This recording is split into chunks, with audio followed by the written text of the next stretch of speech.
The AI bubble has popped. How bad is it going to get? We can also talk about the repo market. Has liquidity dried up? Where are we going? Also, is the economy falling off cliff? We're going to talk with the one and only Mr. Dan Bird, who has been remarkably right these last 4 or 5 years. So we're going to start with a simple question. Has the AI bubble popped? Mr. Dan Bird, what do you got? Well, I don't know. Don't know That's the answer fair. to that. That's fair. I would Because, I would yeah. say let's call it. Let's imagine that there are multiple bubbles floating around, Okay. and some of them may be popping, and some of them may not be. So does that mean the whole AI bubble has popped? I would say not yet, Okay. but there Would you certainly say are the some. AI bubble is deflating? Maybe. Deflating would be a better term. Yeah, Okay. I don't think it's popped yet, but deflating, I think certainly. We'll look at Nvidia in particular, which is very interesting. They've got earnings coming up the week after next, Yeah. and we can Yeah. look at the other big tech cap stocks, but big cap tech stocks. But they're the ones really that have been propping the market up. Yeah, So it's really funny. There was an interview, and forgive me, I think his name is Sam Altman, yeah, CEO of hmm open AI, OpenAI.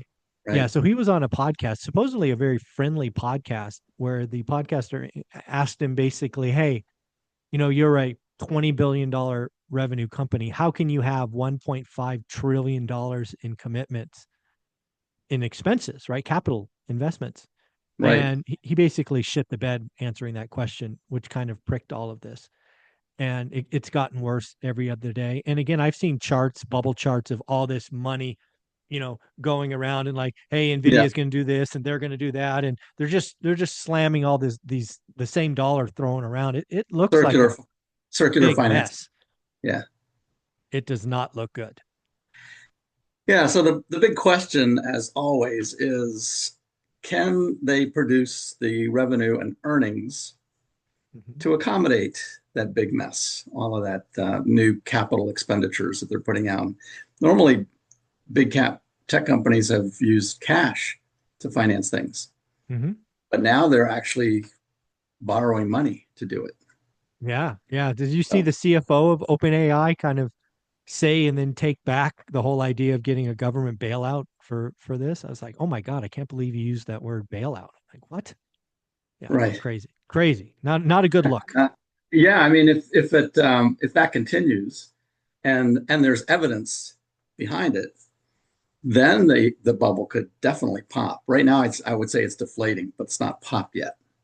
No, I think that's fair. I think what we've seen is the first release of pressure. And again, releasing pressure is not a bad thing, right? That can Yeah, oh, prevent a absolutely. pop, right? Yeah, I mean that's good for the markets. I've said that before. It's good for the markets to pull back and correct. Absolutely. Absolutely. But this does have, you just never know what, when deflation goes to true fear, and then fear Right. could really take these things lower. So, Well, that's I, that right there is a component of a bubble correct.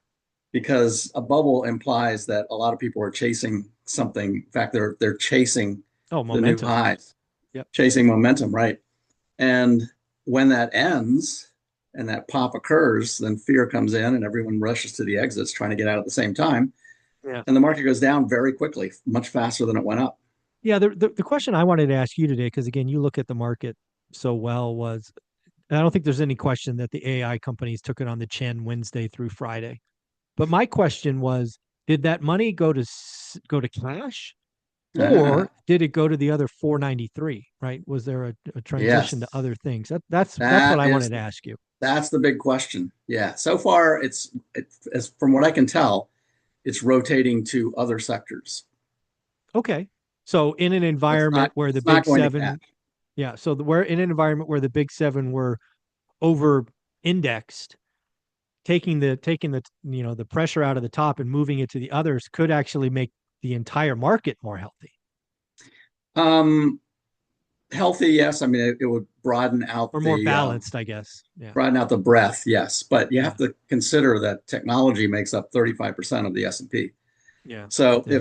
if money's moving out of that, even if it's just rotating into other sectors, Mhm. It's probably not going to be enough to continue the market going up.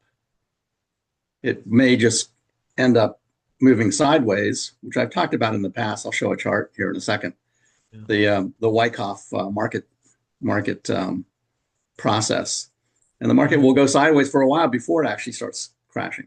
Yeah. So Well, we'll it get to doesn't that. happen. It doesn't happen all at once. It's going to give us plenty of warning. Mhm. And on my show that I do every day, I will talk about those warning signs Awesome. and Yeah, when it's they're coming. folks, if you haven't subscribed to Dan Bird's YouTube channel yet, you are missing out. He does a show like this every open while the market's open Monday through Right, Friday. So if you're not tuned into that roughly noon Eastern, you're risking your own capital. So be careful. right. Yeah. The last thing I'll say before we start bringing up some charts that I want to look at is it looks like restaurant stocks are getting crushed, right? Yeah, Kava, Chipotle, right. fast casual is just Hmm. getting roasted. McDonald's even. And that's just a sign that I think really the I don't know what you want to call it, the bottom 60%, 70% are really stretched, right? When they start cutting back on Yes. that. Yep, Yeah. that's right. Kava was a big winner last year. Hmm. And as is usually the case with retail and restaurant stocks, anytime there's a new company that comes out and they start opening stores and really ramping up, accelerating the number of stores that they open, that's what drives those stocks higher. Hmm. So there's a combination of either pulling back on the number of stores that they're opening or the amount of revenue they're getting from each store or restaurant Hmm. is declining, and which Right. I think is what's happening with Kava. Right. In fact, Yeah. a little bit of both with Kava. Yeah. All right. Well, let's get So, into the AI bubble because again, we've got a lot of people on this channel in the tech industry, a lot of people interested in NVIDIA and all the AI companies. And they had a rough end of the week. So let's pull up some right. charts and see what you see. All right. Hang on a sec. Let me share my screen. For those interested, breakpointtrading.net is the website, and the YouTube channel is right there. There's a little button in the upper right. So just go to this site and you can get to the YouTube channel from there. Try to do one around noon Eastern time every day. Um, and the newsletter that I put out every weekend is in this little box right here. I'm actually going to use that, refer to that today as well, because there's some really interesting things that are in there. So let's start with the chart that I mentioned before about the Wyckoff market process. So these are the market cycles. Oops, you're not seeing that, are you? No, I'm still seeing your chart All right, screen. there we go. There you go. Yep. These are the market cycles. So accumulation phase, markup phase, then there's a distribution phase and a markdown phase. Now the distribution phase can be deceiving because you can see right here, this reaccumulation actually looks like a distribution phase, right? Mm-hmm. But the difference is it didn't break through the bottom, it broke through the top and continued to go higher. Got it. So we may be in a distribution phase in a number of those big cap names, those AI stocks. Okay. We haven't yet started a new markdown phase, however. That's why I say it hasn't popped. It may just be deflating. Okay. So I think that's really what's going on. If we look at that, look at all the Magnificent Seven right here. I don't want to talk about NVIDIA in particular, but I put it's called a zigzag chart on stock charts because it helps you to visualize the higher highs and higher lows, Oh, I like that. right? So you can see, we'll just start with NVIDIA. You can see it's been consistently going higher. Here's the trend line down here, but right now it's sitting right on the trend line. Mm-hmm. So it's at a critical point right now. If NVIDIA, which reports in a week and a half, if they miss and this drops through that support line, that could start the whole process of that bubble popping. Yeah, and to be clear, it's not only like I don't think there's any chance they miss. I think what we're going to start to see with Nvidia is what used to be called the whisper number, Yeah. and then also their raise. I think Nvidia could get in trouble just for not raising enough. I don't think it's enough for Nvidia to beat. I think they have to Yes. beat and raise. That is absolutely correct. Okay. And there was a stock, I can't remember the ticker, somebody asked about on my YouTube channel. A lot of times people will say, can you bring the chart up for this stock or that stock? And I'll bring it up and talk about it. But they said, what happened to, I don't know what, I can't remember which stock it was, but they said they had Broadcom, they had great earnings. The Yeah, earnings were great, the revenue was great, and the stock gapped down. Yep. What Yeah, happened? they didn't raise. Yep. They didn't raise, right? In fact, Correct. they pulled back future potential revenue. Mm-hmm.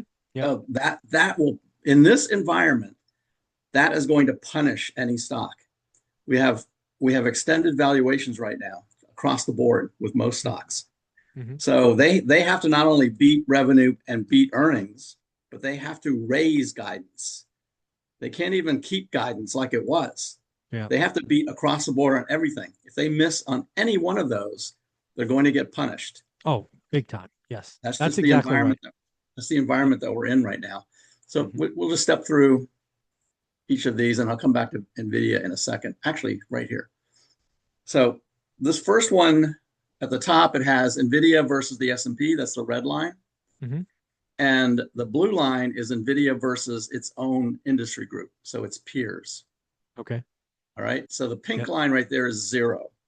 So if it's below the pink line, then it's underperforming its peers. All right. It's clearly outperforming the S&P. But the next one, I took the S&P away, took it off of this panel so that you can see how they're doing versus their peers much more clearly. Mm. Okay. So that's what this one is. Now you can see NVIDIA versus semiconductors. Got it. And by the way, for context, let me show you. I think I showed this last week, but here's semiconductors. Going back 12 years. And notice what happened in the end of 21. This is December of 21, just before the 2022 bear market. Semiconductors, the distance away from the 200-day moving average was 100%. Wow.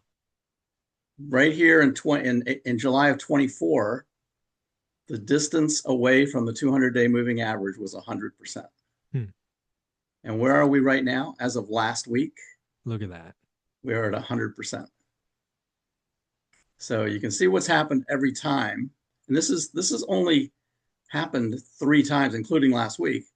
This has only happened 3 times in the last 12 years, ever since the 2013 breakout. Okay. All right. So it just happened again. So semiconductors are very vulnerable right now because they of are this. richly valued. They're very richly valued. That's right. So let's go back to the big cap and NVIDIA in particular. I'll talk about this again. So NVIDIA reports in a week and a half. Have you noticed the narrative that the CEO, Jensen Huang, lately when he's had interviews with people? I have not noticed. Sounds like he's whining. He's coming up with excuses. Oh, really? He whines about China. China is the reason we can't get more chips out. Every other way he can express it. The reasons so you think why he's trying to talk down the market? You think that's what he's trying to do? That's what I think's happening. I think he's going to miss in a week and a half. So at any rate, NVIDIA is right on the edge right now. So they're underperforming their own peer group. Now let's look at another one just for context. And I put both of these charts in my newsletter this week. So let's look at Micron, which has been outperforming. It's also in the semiconductor group. And see with that, and keep an eye on versus the semiconductors. Got it. There's Micron. Here's Micron versus its peers. Here's NVIDIA versus its peers. Got it. Okay. All right. So what does that tell you? You tell me. I think it says that NVIDIA is set up for a miss when they report. And NVIDIA could be the pin that pricks the bubble. Oh, no, I mean, there's this meme, I think, with people in the back of a truck and one person has his or her hand on the latch. That is NVIDIA, right? If that person opens the latch, everybody falls out. Right. Yeah. So this is Oracle, which had a great run. This is again an AI play. So they had an announcement about Yeah, they I had one think of those circular references with OpenAI, and it skyrocketed. And right, then, oh, by the exactly. way, gave it all back. Exactly. And I'll reference again, we talked about this a couple of weeks ago about Jesse Livermore and how he can recognize where tops are when the market is at a top. Hmm. And he says that the thing to watch are the leaders. When the leaders fail to make new highs, Yep. and that's number one. And the next thing is they break below their previous lows. Yep. When the leaders do that, then the whole market is about to come down. Well, look So at here's Oracle. It's Oracle, clearly doing that. right? There's Oracle. Here's Palantir. Oh, it had Palantir a is rough, sitting right on rough the end of line the now, week. Yeah, rough end of the week. right? Yep. So they're sitting right there on the Well, what do you line. think about Michael Burry taking pot shots at Nvidia and Palantir? Did you see that? Um, I think Michael Burry has called 42 of the last two recessions. Yeah, I think that's fair. I think he's been. I think he I mean, generally leans bearish, and he's obviously he's been generally right. bearish, and like I tell everyone everyone like that's bearish, they will be right at some Eventually. point. At Yeah, some point, they will be right. I agree. That's fair. But I think but that's I really fair. I don't think it makes any sense to make investments based on what they're saying. Okay. I mean, they could be saying that because they already shorted it. He Oh, could have they are. shorted it. He Yeah, he could fully have released. shorted it up here. He might be looking great. He might have shorted it down here, Yeah. right? So he's losing money. Yeah. So the only way to make it up is for other people to start shorting. So he starts talking about it. Yeah. I don't think I don't think it's a good idea to listen to all the talking heads, including you and I. No, I agree with that 100%. Do your own research. Yep. Make your own decisions, look at the data, and then make your own decision. So there's Palantir, there's Tesla. Notice how all of these are kind of going sideways and they're sitting right on the line.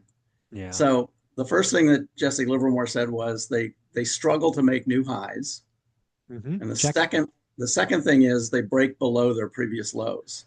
Yeah, it's close. All right. There's Apple. Apple's still making new highs. Okay. There's AMD. Mm. AMD definitely made a new high, but now it's coming down. It's actually making new lows now. Broke down Mm-hmm. below its trend line. It's below the 21-day moving average. Amazon, again, looked really great. And now it's coming back down, sitting right on support line. It's really a critical point right now for all of these. Arista Networks has broken through the previous lows. Broadcom heading down, struggling to make new high, heading down again. Costco has been in a downtrend for quite a while. GE Vernova clearly breaking below the lows. Google has been one of the winners, one of the ones that look good, but here recently, you can see Mm-hmm. this is what this zigzag thing really shows you, is you can see that it's making a new lower high right now, Mm-hmm. right there. Eli Lilly has been fantastic, and Eli Lilly just announced, that they're going to have a pill form Hmm. for their weight loss drug. GLPs. Yeah. Right. So they went right up almost exactly to its long-term high, basically making a double top. So Mm. it pulled back from there. But Lilly actually has a really good business model that might continue to go higher. It's not a tech platform. Look Ooh, at Meta. look at Meta. Ooh. Meta clearly has broken below the previous lows. And Microsoft sitting right there. So I think the theme, as you're looking at these, number one, almost all of them look like they're struggling to make new highs. Okay. That's the first criteria. And a number of them are either sitting right on the support line or have already broken through the bottom. Got it. There's Micron. Netflix already broken through, and then Mm-hmm. back to NVIDIA. Gotcha. Very, All very right. cool. So So it's an important week. Is what I'm hearing you say is the next couple of weeks are really important. Nvidia's earnings obviously are critical. NVIDIA is the most important one.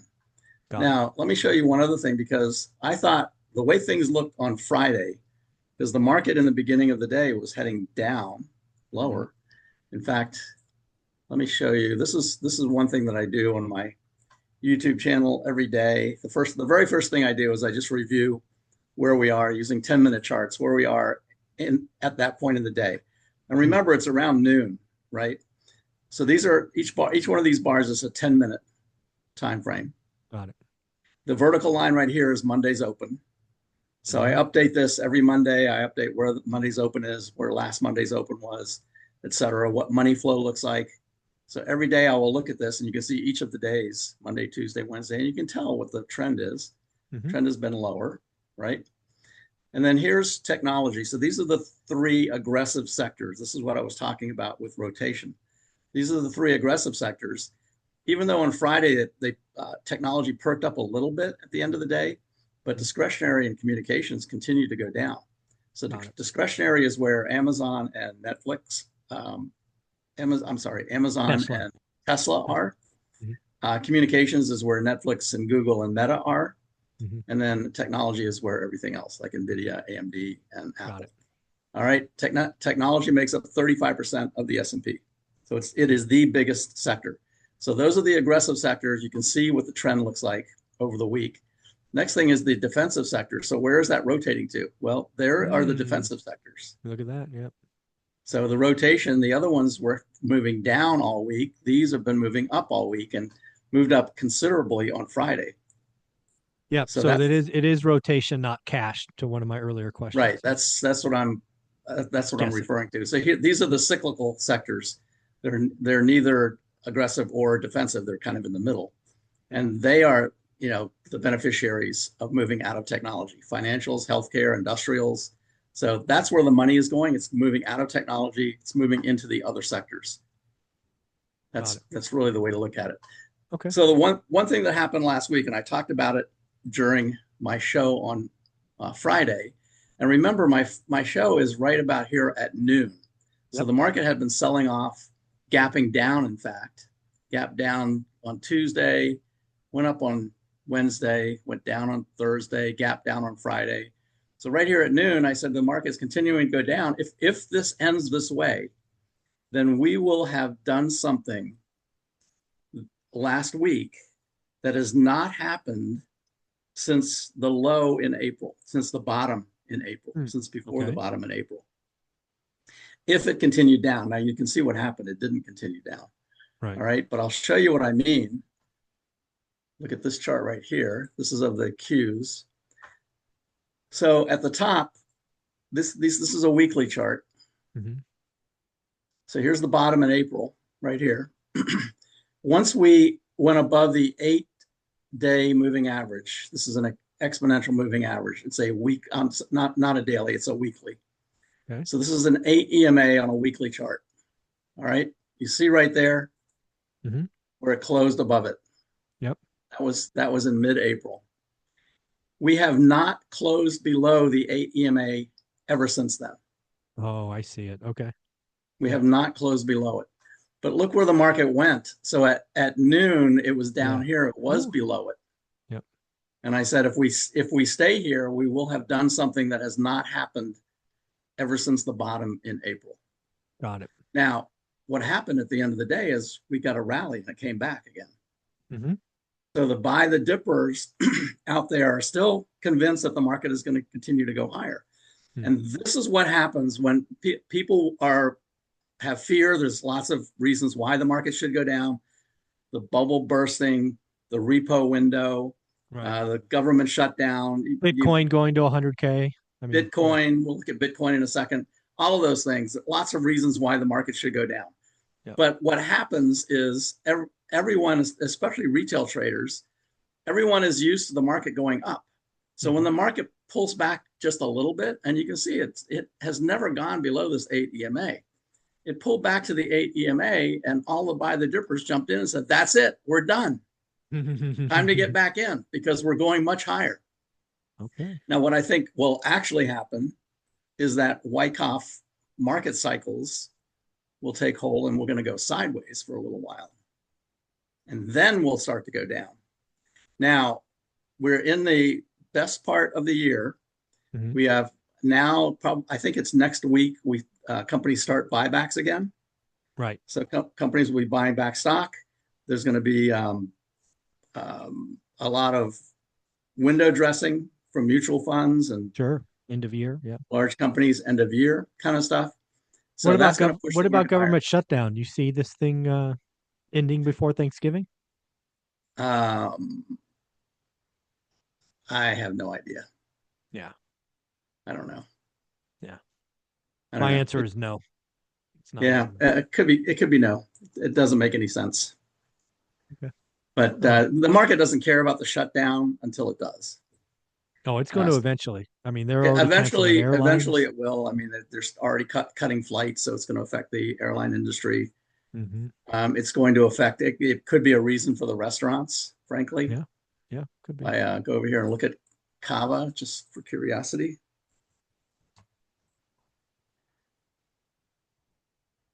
Ooh, look at that chart. Boy. So there's Kava just continually going down. Now, Kava has telegraphed this for quite a while, Hmm. all the way back in February, when it couldn't get back above, try to get above the 50, went above the 21 a little bit, pulled back, keeps getting rejected around that same area, rejected at the 50 now. So it's been giving. It's not like an all of a sudden thing. Right. Chipotle the same way. Chipotle looks pretty bad. Yeah. Um, Eat Brinker, which is one that actually was doing really well last year, Hmm. another restaurant group. So right here in February, it made a high. In July, it could not get back. So that's a lower high. Right. And then it's just continually making lower highs since then. Yep. So all of the restaurants have been telegraphing this for quite a while. It's not something that just happened. Okay. All So right. in other words, this is not necessarily because of the shutdown. This has been happening before the shutdown started, Mm. but the shutdown will certainly exacerbate it, I think. Yeah. Well, let's move on to So the repo market, right? We got the repo yeah, market is a so big. that's the other thing, the repo market. Let's talk about that for a second. Mhm. Um, there's a great article in my newsletter that I would encourage anybody that wants to understand the repo market. This is a really great article to explain what it is, what it means. This is from Real Investment Advice. I put the link every week. That it's a free newsletter, so anybody can sign up and get it yourself as well. Mhm. But I put the link to the newsletter right in here every week, and then I take an excerpt out of it. So first, I talk about the market itself. AI earnings not strong enough. We just talked about that. We'll see what happens. Here's the Magnificent Seven versus the S&P versus the S&P 493. Let me make this bigger. Got it. That's better. All right, so that's the earnings consensus estimates for 26. So you can see the rest, other than the Magnificent Seven, is below zero, Hmm. right? So what is the repo market? This explains the whole thing. It explains what happened in 2019 when the overnight borrowing rate went from 2% to 10% in Hmm. a few hours. Liquidity froze. That's the key. So people can't get money. Liquidity freezes. That's going to affect the market. Hmm. And what did the Fed do? Very quickly, they intervened. Oh Now, yeah. in the Fed in their last meeting, they said that they are going to end quantitative tightening as of December 1st. Correct. And I don't think that in particular was a big surprise, but the fact that they were going to do it so quickly was a surprise. Hmm. The reason they were going to do it, they were going to do it so quickly is because of the repo market. They could see that the repo market was having issues, having trouble. Hmm. So this all shows you what it all means, what happens. Dealers needed to fund their balance sheets. Hedge funds rely on it for leverage. Money market funds use it to park cash overnight. It's also how the Federal Reserve transmits monetary policy. So when that repo market gets clogged, it will affect everything. Hmm. It is probably the least understood component of the economy from most people, but also one of the most important Hmm. components of the economy. All right, so here's the repo facility usage. You can see right here, just in the last week, how it's spiked higher. Yep. So, and the Fed went from abundant to ample right here, sitting right down here back at the line where they get very concerned. Now, Okay. the Fed knows this. They've been watching this go down. That's the reason they ended quantitative tightening, right? Hmm. So here's a great example. You have a brand new, fully paid for Mercedes. You go to your neighbor and ask for an overnight loan of just $10,000, offering him the title of the car. Your interest rate should be close to the Federal Reserve's overnight rate, but instead, your neighbor says he wants 10%. Hmm. That difference is a risk premium that is deserved because the loan is backed by collateral. That's the repo window Got it. in a nutshell right there. That's what happened in 2019. Um, so this is why they announced the end of uh, quantitative tightening. Here's bank reserves are pulling back right now. It's not a dire situation by any means yet, but the trend is important to watch. Mm-hmm. Um, and at the end of this, right here, I'm gonna show you why we may end up going much higher into the end of the year, even with all of these things that are going on. When you say we are going to go much higher, are you talking about the stock market, the repo The market? stock What are you market, talking about? the Yeah. stock Okay. market. All right. All right. And he talks about it right in here. If the Fed takes steps to relieve repo pressure, which they will, Mm-hmm. it will trigger the opposite of a crash. In other words, the Fed's actions to stabilize the repo market may lead to a melt up in equities, where risk assets surge, not because fundamentals improve, but because liquidity returns in force. Mm. Not far-fetched. Government shutdown has drained over 700 billion from the market. So this is an important thing to watch, this repo market. Okay. If it continues to go down and if it accelerates, and especially if the Fed says we're not going to wait till December 1st, Right. we're going to Or end just stop quantitative it early. tightening now. Yeah. I mean That's a signal. that signals that there's a real issue, real problem. But the next step that they will then take is they'll reintroduce quantitative easing. Correct. And when they do quantitative easing, all of this then will happen. We'll have a melt up in equities, and the Well, you market have a will melt take up in all risk assets. Yeah. right. That's right, and everything will take off into the end of the year. Now it's basically kicking the can down the road, Oh, right? clearly. Clearly. Yes. Eventually, we're going to have to uh, come to terms with this. Yeah. So But I just want to make sure I want to put a point on that one. So obviously obviously December 1st is the stated date that QT will stop. I agree with you. If they stop early, that's a warning sign. Obviously flipping from QT to nothing to QE is a huge flip flop. Do you see them going all the way to QE this year? um, I think it's really going to depend on this, and just because of this Okay. particular chart right here. Okay. This is a 3 month time frame, but this is basically where we are right now. So Yeah. this is the repo facility usage. This is banks coming to the window Mm-hmm. to get repo to get. Yeah. Okay.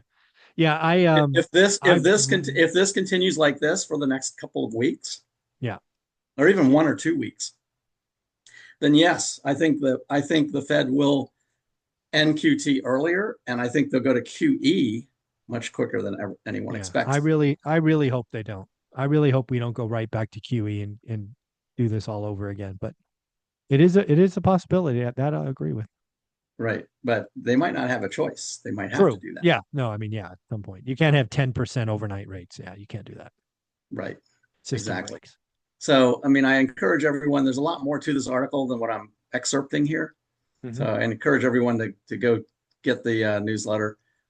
Here's, I just throw a bunch of interesting charts as I accumulate them through the week, Yeah. and I Look put at them in the Berkshire's newsletter. cash position. Right. That's crazy. Yeah. There's Berkshire's cash position. It's huge. What is that Here, telling you? What is that here's telling the price to sales ratio. This is the data on the S&P 500. you? Mm. Price to sales ratio. This goes back to 1990. I mean, just look at the chart and see that it's above anywhere it's ever been. Yeah. Price to book ratio, forward price to earnings, actually a little lower. 12-month dividend yield is Yep. dropping off a cliff. There's Berkshire's cash ratio. Here's the one I showed last week. This is the Mm-hmm. overnight repo Yep. agreements, right? So this is as of October. Yep. You can see how quickly it's come down lately. This manufacturing, there's a couple of real estate ones in here. Market is fairly valued. CPI. CPI You is see, next week too, by the way. well, it's supposed to be. It's not coming, but Yeah. do you see consumer sentiment on Friday? How nasty that was? No, I didn't notice it. Second lowest ever. Only 2008 was worse. Future right. expectations, worst ever. Yeah, consumer sentiment is not doing good. And that, the Yeah, consumers are 60% of the economy. I am beginning to not care or pay much attention to consumer sentiment anymore. Okay. Because again, it's just an opinion and you'd rather watch what they're doing. Because of social media, Mm, everyone is in an echo chamber. got it. So I've said that too. regardless of what side of the aisle you're on, you're getting the algorithms are hitting you with the things to make you click on stuff. Got it. Yeah, I And agree with that's that. what is driving sentiment. It's no longer a sentiment because of what's happening in the economy. It's sentiment because of the algorithms of social media. So I'm not going to pay attention to sentiment readings anymore. I think that's wise advice. Duly noted. Thank you. This history of bubbles right there. You can see Mm, where we are right now, way up there. Here's gold and gold miners, percent of total assets. It's actually way much. I was surprised at this one. mm, It's much lower than any of these other years. interesting. Very interesting. China's nuclear energy boom versus Yeah. Germany's phase out. Nuclear is huge. Foreign central bank reserves, Yeah, U.S. gold is treasuries. higher. I talked about that this morning. Gold's higher than Right. treasuries. That's right. There is your chart that you could have showed them. There you go. I like it. 20 gold is 24%. Treasuries are 23% right now. World's most valuable assets. Gold Mm, is the most valuable. yeah, that's pretty crazy. Bitcoin is right over here. Meta. So there's a lot of really interesting little charts that I come across. 2026 state tax competitive index.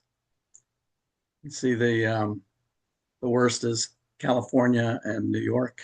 Mm-hmm. Most U.S. subsidies. These are companies that get the most U.S. subsidies.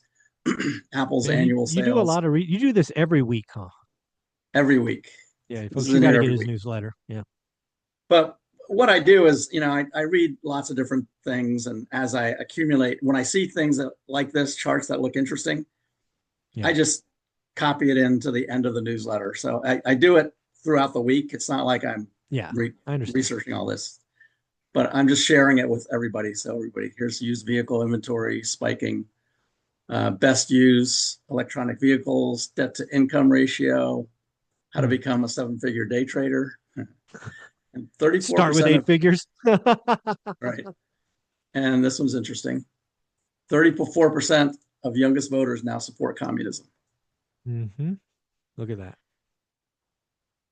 Yeah.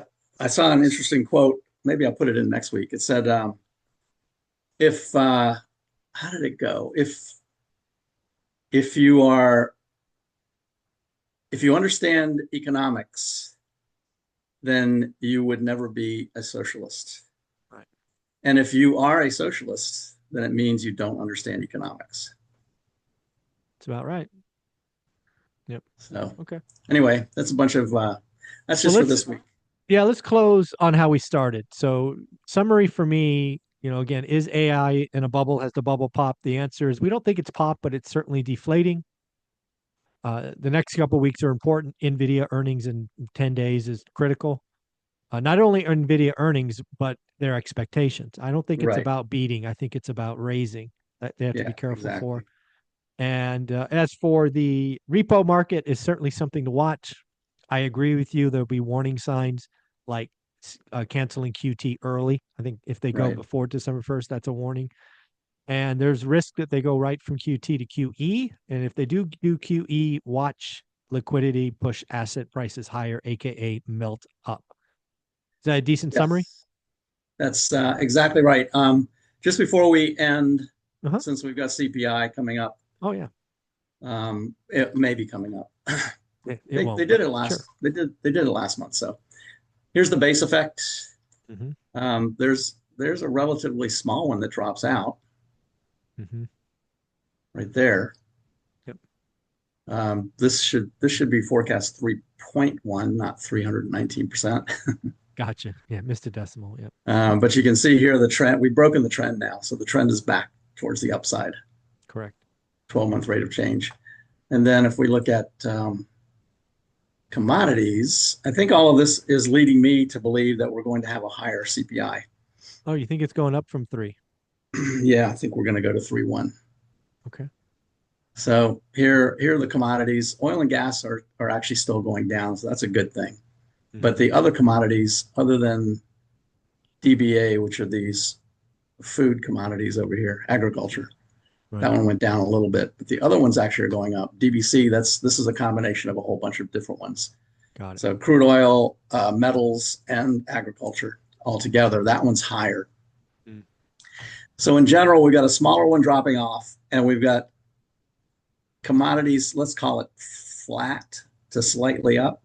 Mhm. I think it would not surprise me to see a 3.1 number. Okay. All right. Well, we're not going to get it, but I think 3.1's reasonable. Yeah. Um, yeah. So it's going to be really interesting. Again, for next week, I'm going to be watching the tech stocks. I'm going to be watching the repo market. You've made that really clear. We're at a danger zone or risk zone, could go either way. So Right. I appreciate this. Dan, where can they find your YouTube channel? And if they do start QE, it's going to be good for risk assets. True. True. They're Oh, going to look at take off. Bitcoin. Just we talked about it earlier, Oh, but yeah, yeah. forgot to hit that. Yeah, Let's hang on. take a look. My bad. I'm going to do that over here. Yeah, let's not miss stuff we talked about. Bitcoin's coming back up. So Bitcoin trades 24/7.